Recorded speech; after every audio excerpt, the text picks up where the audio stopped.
Karena apa yang dipersatukan Allah tidak dapat dipersatukan oleh manusia. Haleluya di F. Haleluya. Haleluya.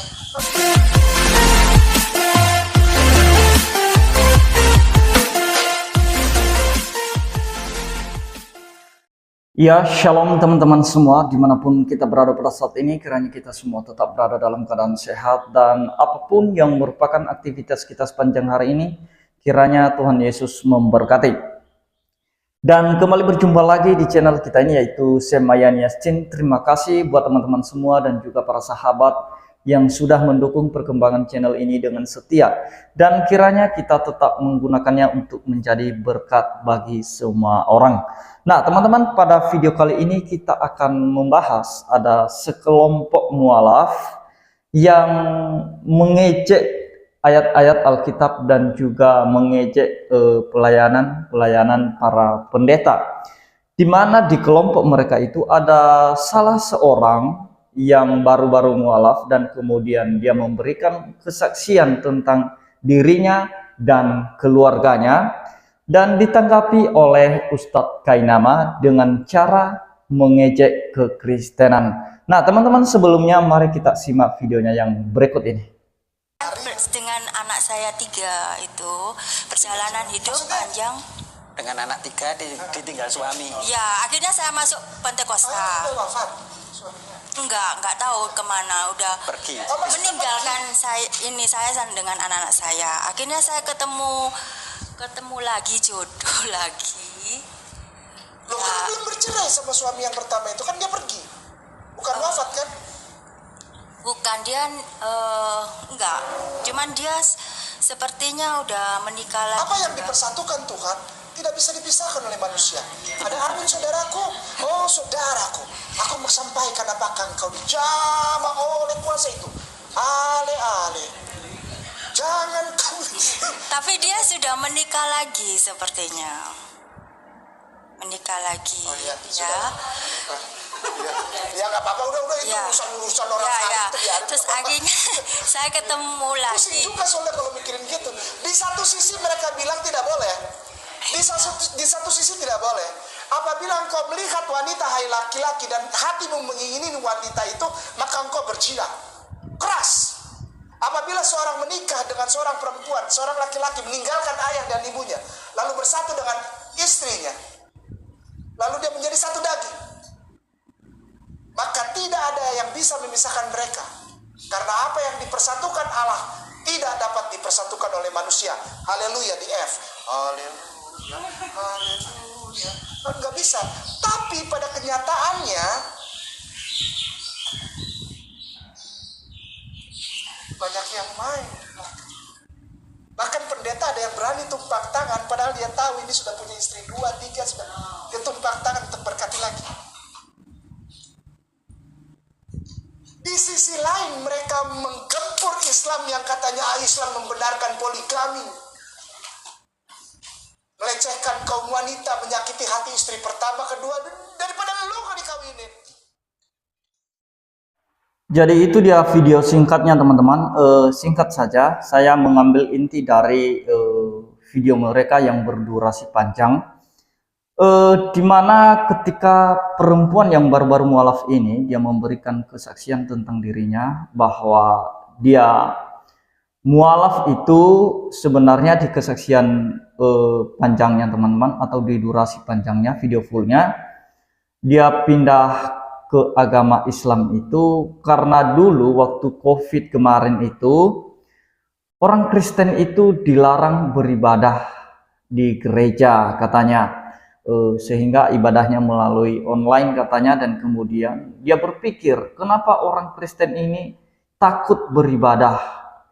Katanya jangan takut, jangan khawatir katanya. Dan kemudian dari situlah dia berpikir, dia pindah tempat ibadah. Dia ibadahnya di masjid teman-teman, karena pada saat itu katanya waktu COVID itu orang-orang saudara-saudara kita muslim itu tidak takut katanya untuk beribadah di masjid. Orang Kristen takut beribadah di gereja, ibadahnya hanya melalui online. Itulah sebabnya ya dia pindah, itu salah satu.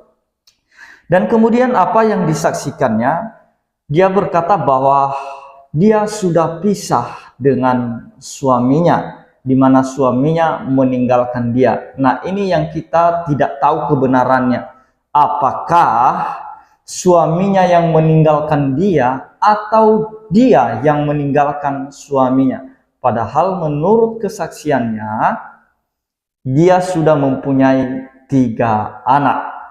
Jadi kita tidak tahu kebenarannya ya, apakah suaminya yang pergi meninggalkan dia mencari wanita lain, atau ibu ini yang meninggalkan suaminya mencari jodoh lagi. Dia berkata tadi bahwa dia sudah mendapatkan jodoh. Nah, dari apa yang disaksikan oleh ibu ini, kemudian Ustadz Kainama menanggapi hal itu, dia seolah-olah mengejek kekristenan dan ayat-ayat Alkitab yang telah dia kutip tadi, di mana di sana di ayat Alkitab tertulis bahwa apa yang dipersatukan Tuhan itu tidak boleh diceraikan oleh manusia. Dan dia berkata, kenapa ibu ini bisa berpisah dari suaminya? Bukankah ajaranmu di dalam kekristenan itu melarang hal itu? Nah, itulah yang dikatakan Kainama tadi. Di sisi lain, mereka setuju dengan ayat itu. Kristen itu setuju dengan ayat itu yang melarang perceraian. Tetapi di sisi lain, para pendeta memberkati orang atau memberkati laki-laki yang sudah mempunyai istri. Saya kurang tahu siapa pendeta yang melakukan hal demikian. Sekalipun mungkin ada oknum pendeta yang melakukan hal demikian, tetapi jangan dipukul rata bahwa semua orang Kristen atau khususnya semua para pendeta memberkati laki-laki atau perempuan yang sudah berkeluarga, atau misalnya laki-laki sudah mempunyai istri kemudian diberkati bersama dengan wanita lain. Pendeta tidak melakukan hal itu. Pendeta yang benar-benar pendeta, dia mengerti kebenaran firman Tuhan, teman-teman. Nah, jadi apa yang dikutip oleh Kainama yang pertama tadi, di mana perkataan Yesus berkata bahwa kalau kamu mengingini perempuan atau wanita saja dalam hatimu, itu artinya engkau sudah berzina dalam hatimu. Hanya mengingini. Sebenarnya konteks yang dikutip oleh Kainama tentang hal itu atau perkataan Yesus itu merupakan hukum Taurat ya. Judul perikopnya Yesus dan hukum Taurat. Betapa tegasnya hukum Taurat ya, melarang untuk berzina. Jangankan berzina secara fisik, mengingini dalam hati saja itu sudah berzina dalam hati.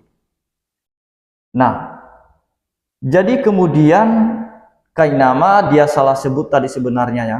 Dia berkata, apa yang dipersatukan oleh Allah tidak boleh dipersatukan oleh manusia. Itu kan ngaco. Tidak seperti itu kalimatnya sebenarnya, teman-teman. Nah, kalimat yang benarnya, apa yang sudah dipersatukan oleh Tuhan itu tidak boleh diceraikan oleh manusia. Kenapa, teman-teman? Karena ketika laki-laki dan perempuan dipersatukan, diberkati menjadi satu keluarga, menjadi satu daging, dan tidak ada yang boleh memisahkan mereka karena mereka itu dipersatukan oleh Tuhan. Nah, tidak boleh diceraikan oleh manusia kecuali ada salah satu yang mati, kecuali maut yang memisahkan mereka atau kematian.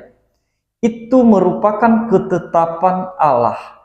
Betapa Allah menginginkan, menghendaki laki-laki dan perempuan yang sudah membentuk keluarga itu tetap bersatu, tetap setia sampai mati.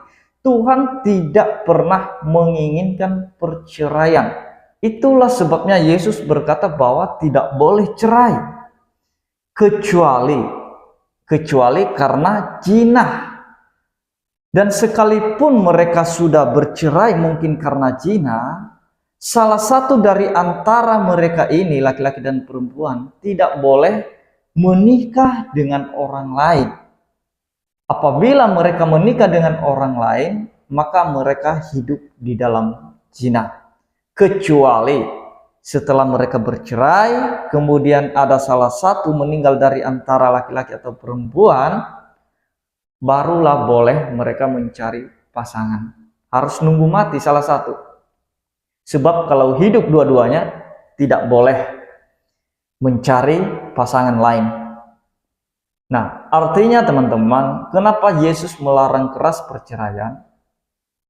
Karena ketika laki-laki dan perempuan ditetapkan oleh Allah menjadi satu daging, tidak boleh berpisah, tidak boleh bercerai. Nah, itu sudah jelas apa yang diajarkan oleh Alkitab. Ketika kita sudah hidup dengan suami istri, kita sudah punya istri dan juga sudah punya suami misalnya kan, harus tetap setia sampai mati teman-teman. Itu yang diajarkan firman Tuhan. Makanya itulah kalau dipersatukan atau diberkati itu harus dasarnya kasih daripada Kristus. Bukan karena hawa nafsu dan keinginan daging, bukan karena sesuai dengan selera. Kalau kita mencintai seseorang dan kemudian dipersatukan dengan kita diberkati, itu karena atas dasar kasih cinta yang kita miliki dari Kristus.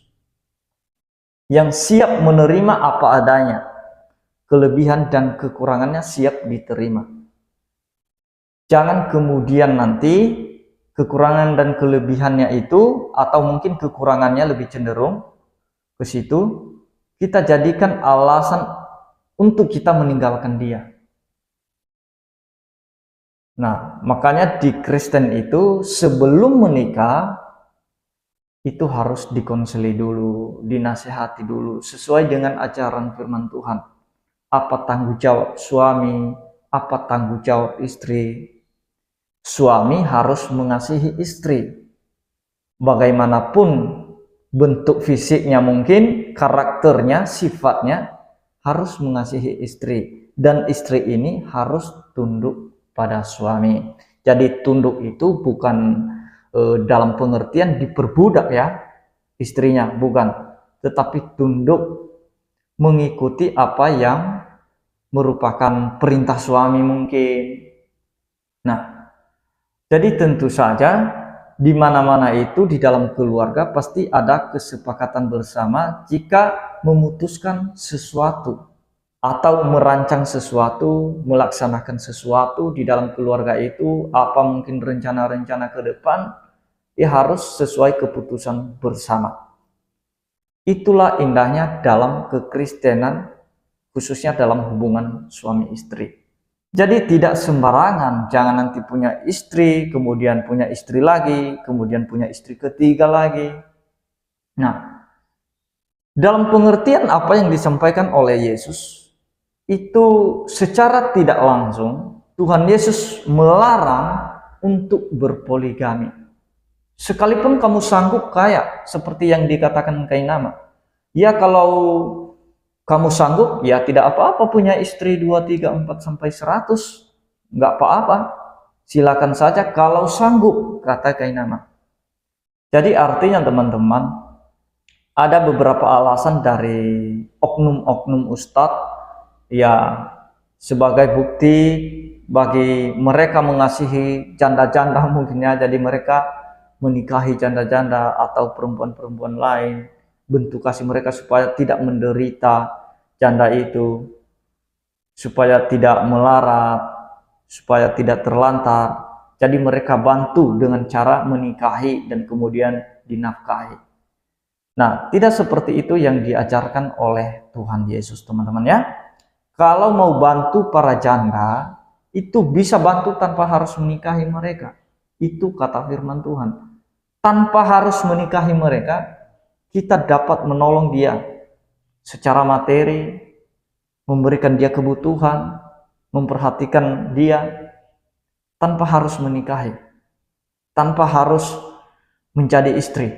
Kan bisa. Itu artinya kasih yang dimiliki oleh Kristus itu tanpa balasan. Nah, kalau kita membantu janda, contoh ya, kalau kita membantu janda dengan cara menikahi dia, itu bukan kasih. Jadi itu karena kita mau memberikan sesuatu, ya tidak dengan sia-sia, harus kita dapat bagian dari dia. Nah, kira-kira merujuk ke situ pengertiannya, teman-teman. Jadi kata Tuhan Yesus, ya kita tidak perlu meminta balasan apapun. Apalagi kita mau menikahi dia. Kita sudah punya istri kok mau menikahi dia lagi dengan alasan membantu. Nah, dengan alasan apapun itu tidak boleh berpoligami. Itu ajaran Yesus. Jadi itu yang mau saya sampaikan, teman-teman. Kiranya apa yang saya sampaikan ini tentang firman yang disampaikan oleh Tuhan Yesus, itu sebenarnya Kainama tidak mengerti konteksnya. Mereka menjelek-jelekan kekristenan dan menjelek-jelekan pelayanan hamba Tuhan. Biar orang yang mendengarkan mereka ini jadi berpikiran buruk, berpikiran jelek tentang kekristenan. Kalau ada oknum pendeta seperti yang dikatakan oleh Kainama, itu jangan dipukul rata. Di setiap agama pasti ada oknum yang berbuat ulah. Nah, kira-kira begitu teman-teman ya, jangan dipukul ratakan semua. Tidak semua pendeta melakukan hal demikian. Nah, itu saja yang mau saya sampaikan, teman-teman. Kiranya Tuhan Yesus memberkati kita semua. Shalom.